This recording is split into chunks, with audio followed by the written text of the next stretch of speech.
Welcome to another special edition of The Plunge. And we are bringing to you some breaking news from today. We're recording this on the Wednesday night, and we're just fresh off of a James Harden blockbuster trade. So just to start off this pod, I'm going to outline each team and what players and picks they got. So the Brooklyn Nets, they got James Harden. The Houston Rockets, they got a bunch of things. They got Victor Oladipo, Dante Exum, Rodions Kurucs, 3 first-rounders from Brooklyn, 1 first-rounder from Milwaukee, which Brooklyn had, and 4 Brooklyn first-round swaps. And then the Indiana Pacers, they traded for Karis LeVert and a second-rounder. And then the Cleveland Cavaliers, they get Jared Allen and Taurean Prince.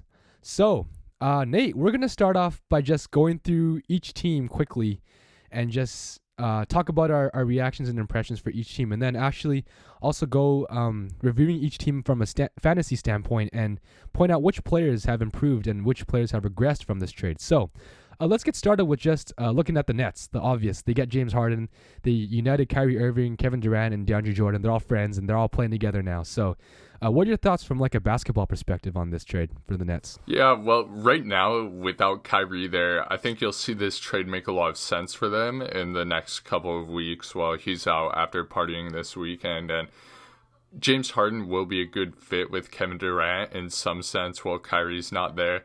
But then once Kyrie comes back, I don't see how this trade made much sense for Brooklyn other than the fact that you're bringing on more superstars, and superstars tend to mean championships in the NBA. But when you look at great trios over the years, like Chris Bosh took a step back, Kevin Love took a step back. When it was Klay, Steph, and KD, they were all so good together because they could play off the ball. I am looking forward to seeing if James Harden, A, knows what a spot-up corner 3 is, and B, if he can play any defense at all on the opponent's best offensive players. Like, thinking about them playing the Warriors, who's going to follow Steph off those 10,000 screens, or any tough guards in this league?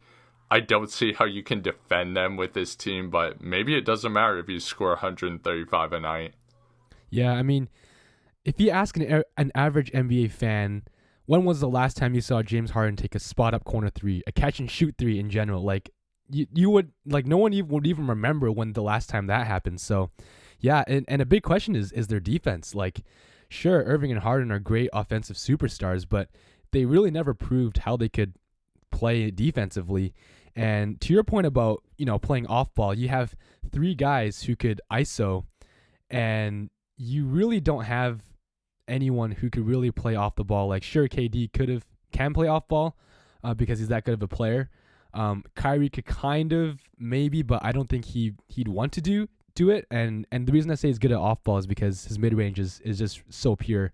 And of course, James Harden, no way he plays off ball. So, if you're Steve Nash, like what would you do to motivate this team to play defense? And how would your offensive scheme, kind of play out when everyone knows that you're just going to go to Harden, Kyrie, or KD ISO at the end of the shot clock? Yeah, I mean, you can scheme all you want, and other teams may be able to figure that out. But for years and years, every team has known what the Houston Rockets' plan is. It's to give the ball to James Harden for 20 seconds of the shot clock, and then he draws a foul or gets a shot up. But yeah, I definitely have my questions about this. The last time the Nets traded a lot of draft capital for some stars in their 30s, that was the Paul Pierce, Kevin Garnett trade. And I think we all know how that one turned out. I would be interested to take a deeper dive into how many of the Brooklyn Nets first rounders they will actually have picked over the past 20 years, because trading these picks and trading 5 before in that trade, it haunted them last time, and they've been able to resurrect the franchise. But it seems to be championship or bust with this group in the next couple years now, and it's hard for me to call them the favorite even with this trade. Yeah, and so heading into the Rockets standpoint now, you mentioned that they have a bunch of first rounders now, and this kind of looks like OKC. They just got a bunch of draft picks back from Brooklyn, and you got Victor Oladipo. So you basically swapped out Harden for Oladipo, which is, sure, it's a downgrade, but it's probably an upgrade in terms of your team overall and your team chemistry. So, what are your thoughts on the Rockets and how they look Yeah, now? they were the clear winner in this trade to me because you bring on Oladipo, who has really been the Oladipo of old to start this year on what is a crowded Indiana roster. So I have been happy to see how he's performed so far. The Rockets get back a guy who has great character, a guy who's going to be committed to this team and a team that has talent. And all these first round picks will really benefit them in the future because you look at them, they're the 2022, 2024, and 2026 picks from Brooklyn. And it'll be interesting to see, this trio that they built. They're older stars. They're going to be playing together for a few years, but you could be getting in that 2024 and 2026 picks some good picks depending on how this trio turns out. So they are the clear winner to me by improving their roster for this season by detracting James Harden because of how he's played so far. Yeah. And then adding some great assets for the future. Yeah, and if you're the Rockets, I think you would really set Christian Wood as your franchise player for the next 10 years and maybe try to build around him. And having John Wall and Oladipo as two veteran guys who can really right the ship with this team, even PJ Tucker as well.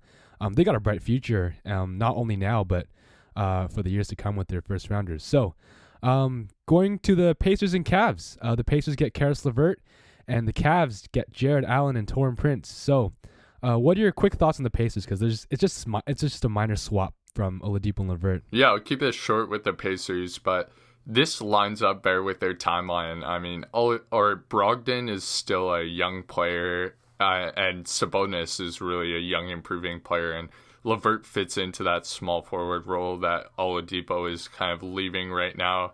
I mean, they have a lot of depth, but LeVert is a gamble in some sense, just in the fact that he's not quite an all-star yet, but he could turn into an all-star or an all-star plus just because he has that skill set. And working with the timeline, I think it was a smart deal to maybe trade the more seasoned player in Oladipo for a guy who lines up better with this core and can continue to grow and continue to turn the Pacers into championship contenders. So underrated move here. Yeah. And so let's look at the Cavs. If you're Darius Garland and Colin Sexton, you're literally living the luxury of having six actual bigs who can legit play important minutes in an NBA game. So you get, five: Jared Allen, Kevin Love, Andre Drummond, Larry Nance, and JaVale McGee. My question to you, Nate, will you ever see a lineup of these five players on the floor at the same time this season, given COVID and all that? I think that's what everyone wants to see. Larry Nance has really been bringing up his assist numbers, so I figure the Cavs do this as they plan to put Nance at the point guard position now. Yeah. But I guess your point with this Cavs team, why you're taking on Allen, is just because he does line up better with the career arcs of Garland and Sexton, and you're trying to build around that talent. So don't be surprised to see Drummond traded soon. I heard a couple rumblings about, maybe Drummond's going to the Raptors, where they really need a good center. So that could be interesting and something to watch out for. Even Kevin Love as well. I think because he was in a bunch of trade rumors last year, and he will be a good fit for any team because he's just a veteran guy who could shoot the ball, who can score on the post. So, yeah. So moving on to fantasy. We're going to break down improving players and regressing players from this trade. So on our list, Nate, we have Victor Oladipo, DeAndre Jordan, and John Wall as three players who could see an uptick in this season. Yeah, we're a part of a points league, so we'll dissect this from a points aspect, but you can expect Oladipo to see consistency in his scoring numbers just because the options for perimeter players on this Rockets team is more limited than what they had in Indiana. So you could look at him as a consistent 22, 6, and 4 guy again, kind of what he was at his peak with Indiana. So I'm excited to see how he meshes with a great playmaker in John Wall. He's a good shooter. He can get to the bucket. It's not going to be overcrowded for him with like it was with the two bigs in Indiana. So you could definitely see him as maybe the top improver out of this trade. Yeah, so let's move on to John Wall. If you have any thoughts on John Wall after this trade, what do you see him doing in the points leagues after getting rid of James Harden and taking on those ball handling duties? Yeah, I think he's going to be super ball dominant now, and that's what John Wall fantasy owners were hoping to get out of him this season.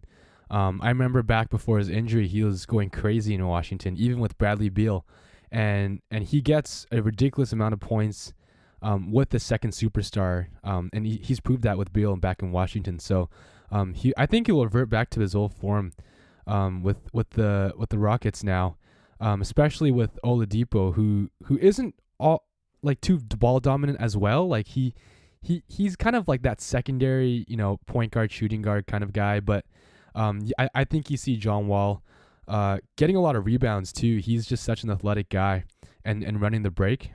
His assist total is pretty underrated as well, especially when you got Christian Wood down low, DeMarcus Cousins.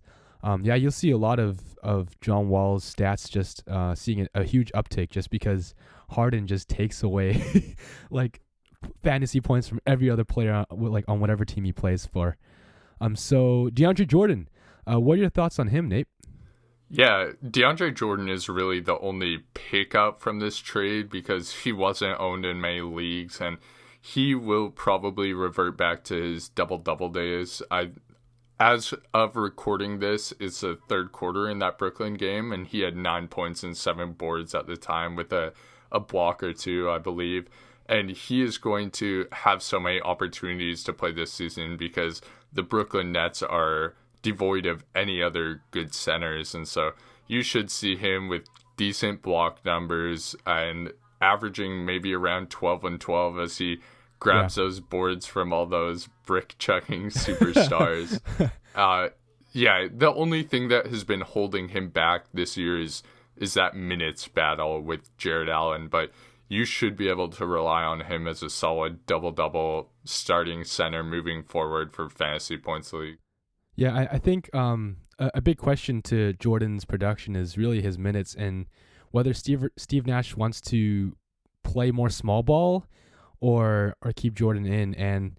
And on one hand, you need him for rim protection because your defense is just horrible. You really don't have an elite defender anymore, and Karis LeVert was probably your best perimeter defender before he left. So like you kind of need Jordan in the paint, right? But if you're a Nets team with three guys who can ISO, you need shooters around them, right? You can't just have DeAndre Jordan hucking up the three from the corner when people double Harden or Kyrie or KD, right? So I think that this is very intriguing for Nash because he has to decide, like, okay, if we got three of our stars on the floor at the same time, can I actually play DeAndre Jordan, or will this clog up my offense even more? So there have been suggestions that Jeff Green's going to start at the 5, which really just brings us back to Houston last year where he did play a lot of the 5. So and it's a role that he's like pretty comfortable with since he played last year. So that'll be very interesting to see how that'll fold out. I would be careful about how many minutes Jordan will get, but even then, he's actually a pretty efficient player anyway. Like, I think I'd imagine him getting a double-double within like less than 25 minutes of playing anyway. So I wouldn't even worry too much about him. So moving on, we're going to go to regressing players. So on our list, we have Andre Drummond, James Harden, Kyrie Irving, and Jared Allen. So Nate, what are your thoughts on Andre Drummond? Yeah, to go on and talk about Andre Drummond, he's been really good this season so far. I mean, he's turned back to that traditional Andre Drummond on the Pistons, I get every rebound in the entire game kind of player. Yeah. And with bringing in Allen, it's clear to me that the Cavs are trying to move in a youth direction after their hot start to the season. They've kind of figured that, okay, this probably isn't their year. And so they're going to try and get Allen those minutes, get him comfortable with Sexton, get him comfortable with Garland. And that's going to be a sharp decline for Drummond in his minutes and his points and his boards. And Andre Drummond, who was once a top 20 player before this trade, will probably be on the edge of a top 50 player after this trade. That would be my guess. Yeah, I mean, it's such a hard decision because Drummond is still kind of coming off his prime, so he's totally playable. But I think it's a good thing for the Cavs to have a bunch of bigs because Drummond is so prone to getting into early foul trouble. But at the same time, I agree with you. Like, you have to play Jared Allen more minutes, but I don't know if he's gonna get the same production as he was getting in Brooklyn. And I kind of feel bad for Jared Allen as well because he was just on such a hot stretch the past few games with the Nets. Like, he was playing his best basketball in his career, and then you get sent to the Cavs, which is good and bad. We're good in a sense where you play with guys like Garland and Sexton who you develop chemistry with, but you have like 4 other bigs who are worthy of playing NBA minutes. So you'll see kind of like a regression for Allen and Drummond. So moving on to James Harden and Kyrie Irving, Nate, 2 iso ball players. How's their production going to look? Yeah, I don't think you can expect Harden to be averaging close to a triple-double anytime again soon, and you should see his scoring fall off as he just tries to fit seamlessly into this offense, and that means a ton less ISO possessions. This isn't his team anymore. This is KD's team, so I would expect that Harden goes from being that 35, 10, and 6 guy that he was in the years past to being like a 25 to 23 to 25 and maybe 6 assists a game and 6 boards, which for a top tier player is really not great. He's going to be a shell of himself in terms of fantasy points, but maybe that will help him to become a better player and become a championship player. But if you're looking at this from a fantasy aspect, you should expect a steep drop off from James Harden and his statistics all around the board. Yeah. And yeah, so honorable mention here. I'm going to throw on Karis LeVert, Nate. Quickly on your thoughts on how he's going to play in Indiana in terms of a fantasy standpoint.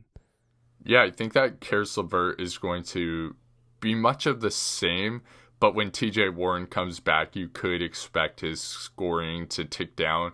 He really thrived as a fantasy player as that second unit playmaker for the Brooklyn Nets because they didn't really have a standard point guard on that second unit. Whereas you look at a team like Indiana and they do have that Aaron Holiday leading the second unit. So you should see his assists decline. He may have more offensive opportunity to start, but once TJ Warren returns, I would say that Karis LeVert is one of your regressing players from this. Yeah. Okay, to wrap up the pod, one last question, Nate. How will the Nets do? Will they make the finals like as we predicted in the beginning of the season, or where else would they? Where would they go this season, Nate? That's a difficult question to answer, but I'm going to go with yes, they still will make the finals because that is what I'm leaning on from before, and I don't know how much worse they got because you already lost Dinwiddie for the year when we were talking about finals predictions. So I would go with yes is still my opinion on this just because the East doesn't really have a defined top dog outside of them. Yeah, and like we said before, like chemistry issues is the huge question mark about this team. And now you add James Harden, which potentially could stir the pot even more if there was anything brewing in Brooklyn. And of course you could say there's something brewing in Brooklyn because Kyrie Irving's not even here. He's in another universe right now. So yeah, that'll be very interesting to see the Nets. I'm excited to watch these 3 guys play together. I'm excited for any potential drama and beef that arises from this team. I'm actually very interested to see what Steve Nash does with playing these guys and how the offense and defense looks and how different that would be. So yeah, thanks for tuning in to this bonus one-off episode where we bring you breaking news from today. And so yeah, till next time, we'll see you then.